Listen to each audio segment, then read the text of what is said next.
selamat berjumpa kembali di dalam renungan tengah minggu pada sore hari ini. Mari sebelum kita mendengar firman Tuhan, mari kita berdoa sebentar. Bapa di dalam surga, kami bersyukur untuk kasih setia Tuhan di dalam kehidupan kami. Kami memperoleh berkat-berkat yang luar biasa yang dari Tuhan. Ajar kami Tuhan selalu mengucap syukur kepadamu Tuhan, di dalam masa suka maupun suka di dalam kehidupan kami. Bapa di surga, Allah Roh Kudus, tolong kami untuk kami mengerti Tuhan. Kami mau buka hati kami, pikiran kami, terangi kami Tuhan, supaya kami mengerti semua firman-Mu, dan itu tertanam di dalam hati kami yang subur. Di dalam nama Yesus kami berdoa dan mengucap syukur. Haleluya, amin. Nah saudara, untuk tema bulan ini kita masih dalam tema yaitu berkat-berkat Tuhan. Kita percaya dalam mengikut Tuhan kita banyak berkat yang Tuhan berikan kepada kita ya saudara ya. Baik di dalam masa suka maupun di masa sukar ya. Kita percaya berkat Tuhan selalu melimpah di dalam kehidupan kita. Walaupun kadang-kadang kita nggak bisa lihat pertama-tamanya, tapi ketika Tuhan sudah memberi jalan keluar, kita baru tahu bahwa ada maksud tertentu yang dari Tuhan. Karena Bapa kita baik dan Ia tidak pernah merencanakan yang buruk buat kita. Dia selalu merencanakan yang baik buat kita. Karena rancangannya adalah rancangan damai sejahtera buat kita semua. Nah saudara, saya beri tema minggu ini, berkat Tuhan dalam masa kesukaran ya. Kita percaya kadang-kadang kita ada di dalam masa kesukaran, kadang-kadang kita ada di dalam masa suka ya. Nah, kita mau belajar di dalam 1 Raja-Raja 17 ayat 7 sampai 16 tentang Elia dan janda di Sarfat. Saya akan bacakan untuk saudara. 1 Raja-Raja 17 ayat 7 sampai 16. Tetapi sesudah beberapa waktu sungai itu menjadi kering, sebab hujan tiada turun di negeri itu. Maka datanglah firman Tuhan kepada Elia, bersiaplah pergi ke Sarfat yang termasuk wilayah Sidon dan diamlah di sana. Ketahuilah aku telah memerintahkan seorang janda untuk memberi engkau makan. Sesudah itu ia bersiap lalu pergi ke Sarfat. Setelah ia sampai ke pintu gerbang kota itu, tampaklah di sana seorang janda sedang mengumpulkan kayu api. Ia berseru kepada perempuan itu, katanya, cobalah ambil bagiku sedikit air dalam kendi, supaya aku minum.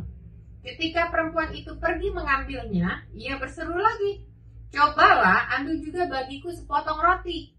Perempuan itu menjawab, demi Tuhan Allahmu yang hidup, sesungguhnya tidak ada roti padaku sedikit pun, kecuali segenggam tepung dalam tempayan dan sedikit minyak dalam buli-buli. Dan sekarang aku sedang mengumpulkan 2-3 potong kayu api. Kemudian aku mau pulang dan mengolahnya bagiku dan bagi anakku. Dan setelah kami memakannya, kami akan mati. Tetapi Elia berkata kepadanya, janganlah takut, pulanglah, buatlah seperti yang kau katakan, tetapi buatlah lebih dahulu bagiku sepotong roti, bundar kecil daripadanya dan bawalah kepadaku. Kemudian barulah kau buat bagimu dan bagi anakmu. Sebab beginilah firman Tuhan Allah Israel. Tepung dalam tempayan itu tidak akan habis dan minyak dalam buli-buli itu pun tidak akan berkurang sampai pada waktu Tuhan memberi hujan ke atas muka bumi. Lalu pergilah perempuan itu dan berbuat seperti yang dikatakan Elia.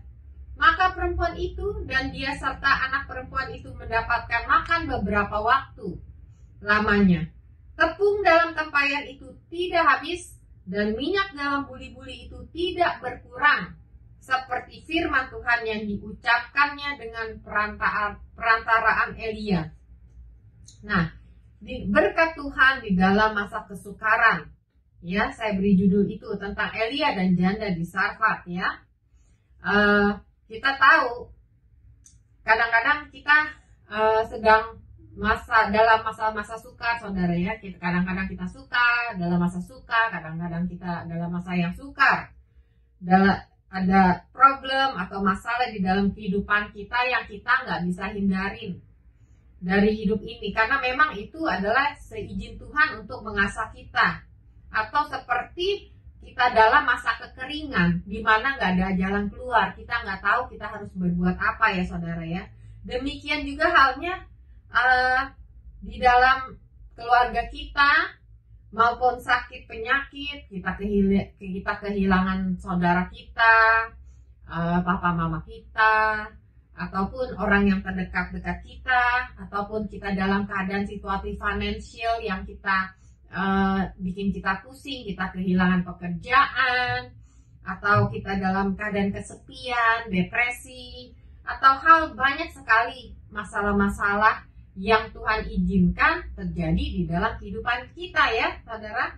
Seperti kepada janda di Sarfat itu, saya percaya itu ada maksud Tuhan ketika dia mengirimkan Elia ke situ kepada janda itu.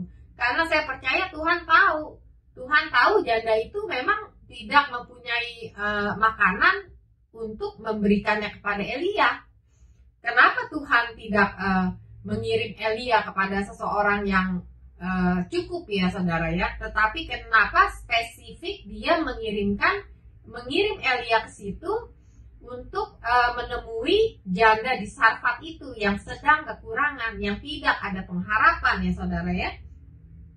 Karena di dalam masa-masa kekeringan kita, di dalam masalah-masalah kehidupan kita yang kita nggak bisa hindarkan, ya saudara, kadang-kadang itu Tuhan mau mengasah kita, Tuhan tuh mau membentuk karakter kita, dan emang nggak enak, sering sekali itu kita ngedumel, kita kadang-kadang kesel, kadang-kadang kita marah. Kenapa? Banyak sekali persoalan-persoalan yang kita udah doakan tapi nggak pernah terjadi gitu ya di dalam kehidupan kita. Kenapa nggak ada jalan keluar? Kenapa sangat rumit gitu ya apa yang kita hadapi pada saat ini? Kita kadang-kadang lupa bersyukur dan sering sekali mengasihani diri sendiri saudara ya. Tapi saya percaya Tuhan sangat mengasihi kita, dan Tuhan sangat peduli sama kita.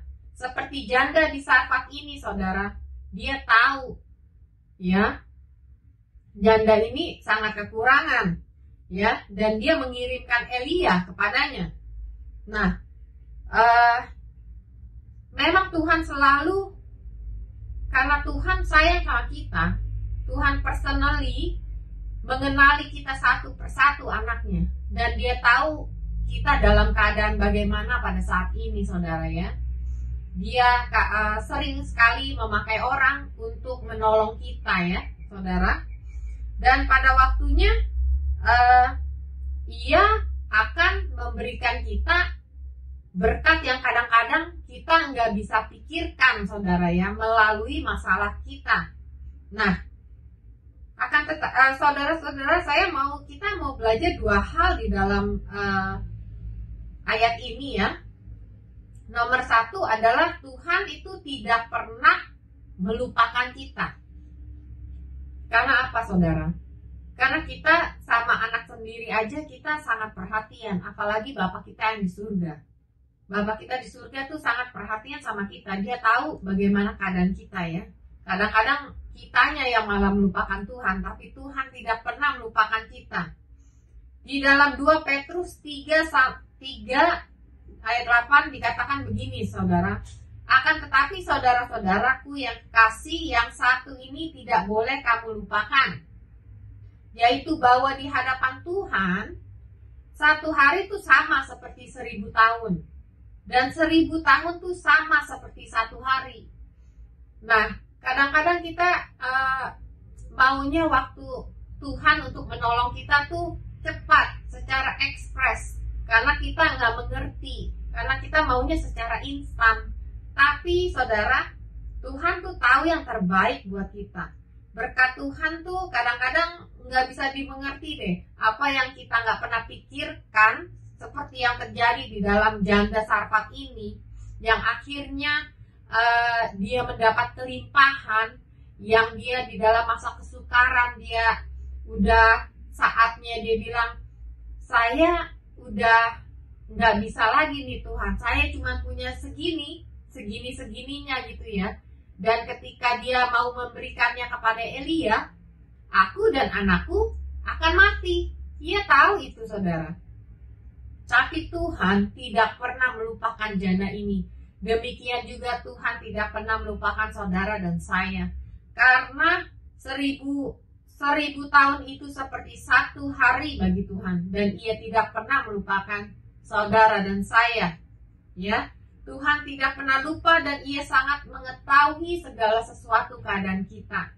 Ia sangat mengasihi kita dan ia tahu waktu yang tepat. Karena untuk apa, saudara? Karena ia mau kita beriman dan percaya kepadanya. Ia mau kita tuh mengetahui di dalam masa-masa kesukaran apapun, dia tidak pernah lupa sama kita. Berkatnya selalu melimpah sama kita. Dan ia akan mengirimkan melalui orang atau melalui apapun untuk menolong kita, saudara ya. Dan Tuhan tahu janda ini, kalau Elia tidak disuruh ke sana, ia akan pasti mati. Tapi Tuhan tidak pernah lupa kepada kita, ya saudara, kepada janda Sarfat di Sarfat ini ya. Dan yang kedua yang kita mau belajar, di dalam ketaatan dan penyerahan banyak berkat. Di dalam Mazmur 37 ayat 5 mengatakan begini, serahkan hidupmu kepada Tuhan dan percayalah kepadanya dan ia akan bertindak.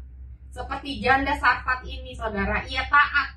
Dia tahu ia akan mati, saudara, ketika ia menyerahkan makanan yang terakhir kepada Elia. Tapi ia mau taat. Dia mau taat dan dia menyerah, saudara. Dia melalui penyerahan ini justru ia mendapatkan berkat. Demikian juga dengan kehidupan kita, saudara. Di dalam kehidupan kita kadang masih kurang dalam ketaatan ya. Kita masih kurang dalam penyerahan diri. Kalau Tuhan suruh kita berbuat sesuatu atau suruh memberkati orang, saudara, kadang-kadang kita masih tahan. Kadang-kadang kita masih nggak taat ya. Akan tetapi mari hari ini kita mau belajar bahwa di dalam ketaatan dan penyerahan total kepada Tuhan, kita akan mendapat berkat yang melimpah-limpah. Ya saudara, seperti di dalam 1 Raja 17 ayat 15, lalu saya ulangi lagi, lalu pergilah perempuan itu dan berbuat seperti yang dikatakan Elia. Maka perempuan itu, dia serta dan anak perempuan itu mendapatkan makan beberapa waktu. Dan luar biasanya lagi, saudara, dalam berkat dalam Tuhan ini, tepung dalam tempayan itu tidak habis. Dan minyak dalam buli-buli itu tidak berkurang. Seperti firman Tuhan yang diucapkannya dengan perantaran Elia, hambanya. Nah, kita bisa dengan bantuan Roh Kudus, saudara, untuk tetap selalu taat dan di dalam penyerahan diri yang total kepada Tuhan. Ya, kita percaya bahwa berkat Tuhan melimpah di dalam kehidupan kita ketika kita taat dan menyerahkan diri kita kepadanya. Karena apa, saudara? Karena Roh Kudus yang menguatkan saudara dan saya. Roh Kudus yang mengingatkan saudara dan saya ya. Dan ia tidak pernah meninggalkan kita. Janda Sarfat ini luar biasa pertolongan Tuhan, saudara. Ia seorang janda yang mungkin bukan orang yang hebat, saudara, tapi Tuhan tahu. Demikian juga dengan kita, saudara. Kita orang yang biasa, kita orang yang banyak kekurangan. Kadang kita juga masih berbuat salah, tetapi Tuhan tidak pernah melupakan saudara dan saya. Berkat-berkatnya melimpah di dalam kehidupan saudara dan saya. Saya mau encourage saudara pada sore hari ini bahwa Tuhan tidak pernah melupakan kita, dan di dalam ketaatan dan penyerahan diri yang total, kita akan mendapat berkat yang berlimpah-limpah di dalam Tuhan. Sehingga pikiran yang kita memikirkannya aja nggak pernah gitu ya. Dan itulah yang terjadi di dalam kehidupan kita ketika kita taat dan menyerahkan diri kepada Tuhan. Ya saudara. Nah, mari pada saat ini kita mau berdoa. Sebelum saya tutup, kita mau berdoa agar Tuhan mengingatkan selalu kepada kita, Roh Kudus mengingatkan selalu kepada kita bahwa Tuhan itu tidak pernah lupa kepada saudara dan saya. Dan Tuhan itu di dalam penyerahan diri kepada Tuhan dan taat kepada Tuhan, kita akan mendapat berkat yang melimpah lebih dari yang kita pikirkan. Mari kita berdoa bersama-sama saudara. Bapa di dalam surga, kami bersyukur Tuhan untuk kasih setia Tuhan di dalam kehidupan kami. Tuhan Yesus, kami mau belajar Tuhan, seperti janda di Sarfat ini Tuhan Yesus, yang menyerahkan diri kepadamu dan taat kepadamu Tuhan. Dan kami percaya ketika kami semua taat dan menyerahkan diri kepadamu Tuhan Yesus, biarpun dalam masa sukar apapun Tuhan Yesus, kami percaya Kau tidak pernah melupakan kami, dan berkat-Mu tuh selalu melimpah di atas kehidupan kami. Dan terutama Tuhan Yesus, karena Engkau telah mati buat kami, itu adalah anugerah terbesar yang kami terima Tuhan. Pengharapan yang luar biasa Tuhan di dalam kehidupan kami, sehingga kami boleh mendapat hidup yang kekal.